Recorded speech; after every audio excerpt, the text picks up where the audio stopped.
ভারতবর্ষের মানচিত্রের উপর দাঁড়িয়ে আমি পথ হারিয়ে ফেলেছিলাম। নিঃশব্দ রাত্রির দেশ,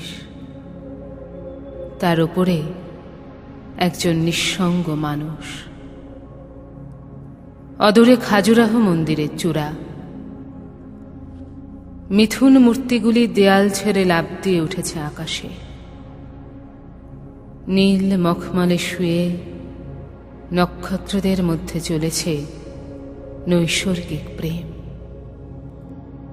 আমি যে কোনো দিকে যেতে পারি, অথচ আমার কোনো দিক নেই। ভারতবর্ষের মানচিত্রের ওপর দাঁড়িয়ে আমি পথ হারিয়ে ফেলেছিলাম। সেই দিনটি ছিল বর্ষণসিক্ত। মাঝে মাঝে এমন হয়, আকাশ নিচে নেমে আসে, গাছগুলি দুহাত বাড়িয়ে ডাকে, এসো এসো। বোঝা যায় এখন এই পৃথিবী মানুষের জন্য নয়। বস্তু বিশ্বের মধ্যে চলেছে গভীর দেয়া নেয়া। বিদ্যুৎ শিখার মধ্যে রয়েছে গহন কোনো বাণী। রোমাঞ্চিত হয়ে উঠেছে পায়ের তলার মাটি। এই রকম সময় দিক ঠিক করা সহজ নয়। আমি পা বাড়িয়ে থাকি, কিন্তু কোন দিকে যাব জানি না। ভারতবর্ষের মানচিত্রের ওপর দাঁড়িয়ে আমি পথ হারিয়ে ফেলেছিলাম। দিঘির জলে ভাসছে গোলাপি শাড়ি পরা বধূটির শব। তার পায়ের আলতা ধুয়ে যায়নি, তার হাত ভর্তি সবুজ কাচের চুড়ি, তার ওষ্ঠ ও অধর তীব্র বিষের দাহে নীল। যারা সহজে চিৎকার করে তারাও চারদিকে দাঁড়িয়ে স্তব্ধ। যারা অপরের হাতে নিহত হবার জন্য প্রস্তুত, তারাও আজ একটু একটু খুনি। এই দিঘির কাছে সে প্রত্যেক দিন তার মনের কথা বলতে আসত।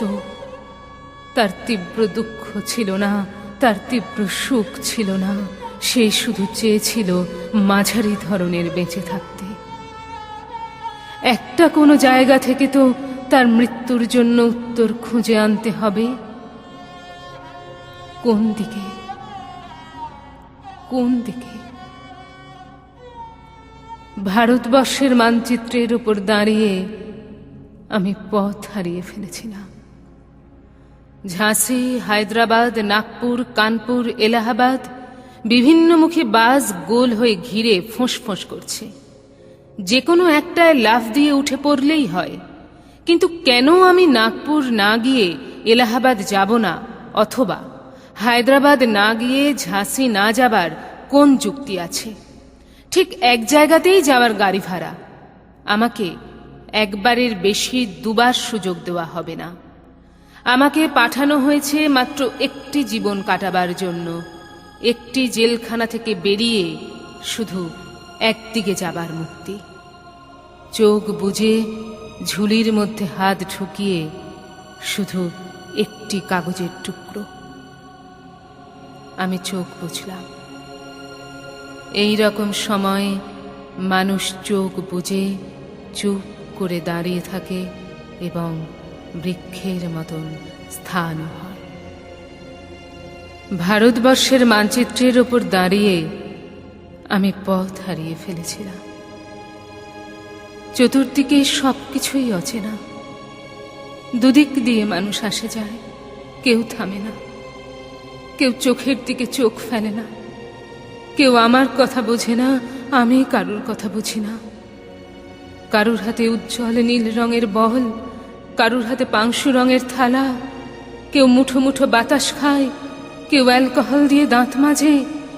জীবন্ত যুবতীর বুকে শকুন এসে ঠোকরায়, তারা হাসে। শিশু এসে মায়ের আদর কাটতে চাইলে মা কাঁদে। পোশাকের দোকানে মানুষ ঝুলছে, অপর মানুষের কোনো পোশাক নেই। মাংসের দোকানে মানুষ ঝুলছে, অপর মানুষের কোনো মাংস নেই। এই ঘোর অচেনা রাজ্যে আমি একটু দাঁড়াবারও জায়গা পাই না। আমি কি এখানকার কেউ নয়? এ আমার দেশ, এ আমার দেশ বলে চিৎকার করে উঠি, কর্ণপাত করে না একজনও। এমনকি আমার দেশও কোনো উত্তর দেয় না। ভারতবর্ষের মানচিত্রের উপর দাঁড়িয়ে আমি পথ হারিয়ে ফেলেছিলাম। একটি ঠিকানাহীন চিঠি এসেছে। আমায় যেতে হবে, যেমন ভাবে মৃত্যুর নির্ভুল চিঠি আসে। কিন্তু মৃত্যু কারোর জন্য অপেক্ষা করে না। আমার জন্য একজন প্রতীক্ষায় বসে আছে। সে কোথায় জানি না। সে কি সমুদ্র কিনারে, কিংবা হিমালয়ের মর্মছায়া? সে কি বন্যায় ধুয়ে যাওয়া মাটির উপর নতুন পলিতে দাঁড়িয়ে আছে? সে কি শুকনো জিব্বার করে ক্লান্ত জঙ্গলের মধ্যে একাকী শয়ান? সে কি কোনো বিশাল প্ল্যাটফর্মের পাশের জটলার মধ্যে বসে আছে জানু পেতে? সে আমার ছেলেবেলার হারিয়ে যাওয়া সঙ্গী। সে আমার বড় বড় চোখ, বিস্ময়ের বিমূর্ত ছেলেবেলা। আমি মানচিত্রের গলিখুঁজির মধ্যে ছোটাছুটি করি। আমায় যেতে হবে, যেতে হবে।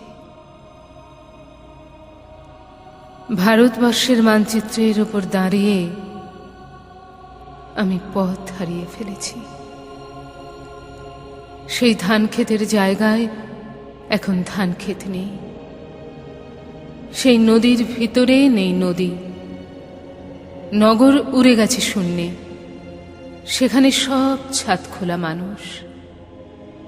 সেই একই মানুষের মধ্যে অন্য মানুষ। রক্ত ছড়ানো গোধূলি আকাশের নিচে এক অলীক দেশ। একদিন যারা অনুসরণকারী ছিল, আজ তারাই পলাতক। মহাকুর্মের পিঠে এক অন্ধ লিখে যাচ্ছে ইতিহাস। এক জননী তার প্রতিটি সন্তানের জন্য একটি করে মুরগির ডিমও প্রসব করতে পারেনি। এই তার ক্ষেত। যেখানে স্থাপত্য ছিল সেখানে আর সুরঙ্গ। যেখানেই যাই সেখানেই শুনি এখানে নয়, এখানে নয়। অথচ কোথাও তো হৃদয় থাকবে, এবং তার মধ্যে ভালোবাসা। বিজন নদীর ধার দিয়ে আমি হেঁটে চলেছি, উৎস কিংবা মোহনার দিকে।